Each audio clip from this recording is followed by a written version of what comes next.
Reading from Mark's Gospel, chapter 7, beginning at verse 1 to verse 8, and then verses 14 to 23.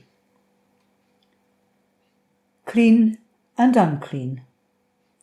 The Pharisees and some of the leaders of the law who had come from Jerusalem gathered round Jesus and saw some of his disciples eating food with hands that were unclean, that is, unwashed.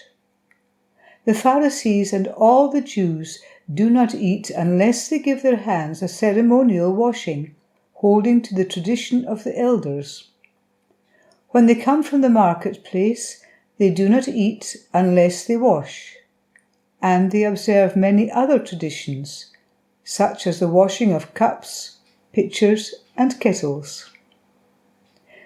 So the Pharisees and teachers of the law asked Jesus, "Why don't your disciples live according to the tradition of the elders, instead of eating their food with unclean hands?" He replied, "Isaiah was right when he prophesied about you hypocrites, as it is written, 'These people honor me with their lips, but their hearts are far from me. They worship me in vain. Their teachings are but rules taught by men.'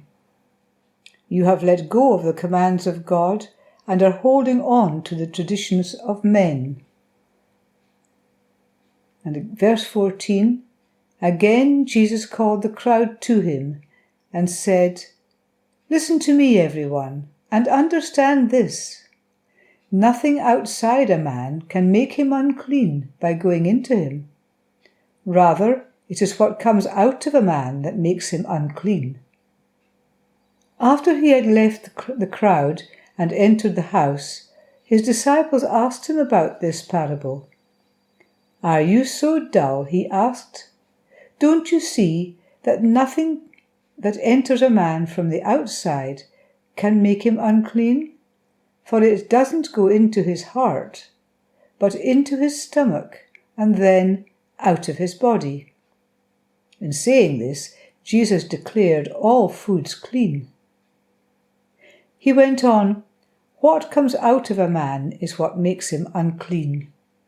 For from within, out of men's hearts, come evil thoughts, sexual immorality, theft, murder, adultery, greed, malice, deceit, lewdness, envy, slander, arrogance, and folly. All these evils come from inside and make a man unclean."